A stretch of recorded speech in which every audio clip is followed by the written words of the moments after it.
A local poet has just released his third book of poetry, and a portion of the proceeds raised from book sales will go to support cancer patients in Manitoba. Poet Laurie Fischer's latest book, The Future Awaits Us, has just been released, and the author hopes to inspire and uplift everyone, including those battling cancer. Joining us now is poet Laurie Fischer. Good morning, Laurie. Good morning. Thank you so much for joining us. Thank Congrats you on this new book. Thank you. Now, really, you've been writing poetry your whole life. I have, but it's really a lot since the pandemic started. It started very suddenly. We were in Florida. We were snowbirds at that time. And within 1 hour, we were told the world was shutting down. So we went from a very active life to total isolation. And I thought, you know, there are people that are very frightened. So I started to post poems each day on Facebook, and there was a tremendous reaction from the people in Florida and back home. And eventually my daughter Pamela said to me, why don't we put them together in a book? And that's how Poetry the Pandemic was born. And it's a lot about the pandemic and feelings, what was going on in the world. I really look at the world around me, simple things, nature and my puppies and family, and what's going on. You know, I try to stay away from things like politics as much as possible, but really reflect the world around me. Okay, and so now this brand new book is out. What inspired this latest book? I was continuing to write, and really the three books. The pandemic has passed us now.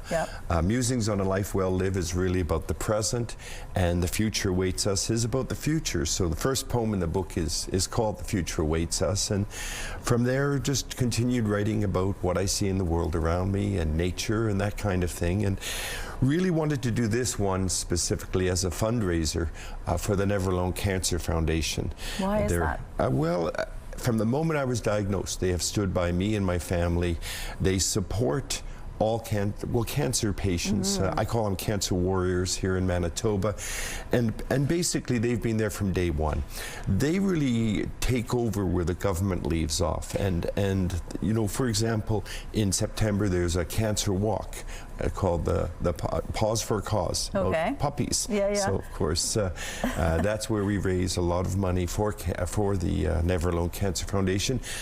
The book is $30, and I decided $10 from each book sold will go to the Never Alone Cancer Foundation. Well, that is so wonderful. So take us back to 2018. You were diagnosed with prostate cancer. Yes. Stage 4. What impact did that have on you? It must be such a shock. It is, and everybody talks about sort of the black veil and the shock.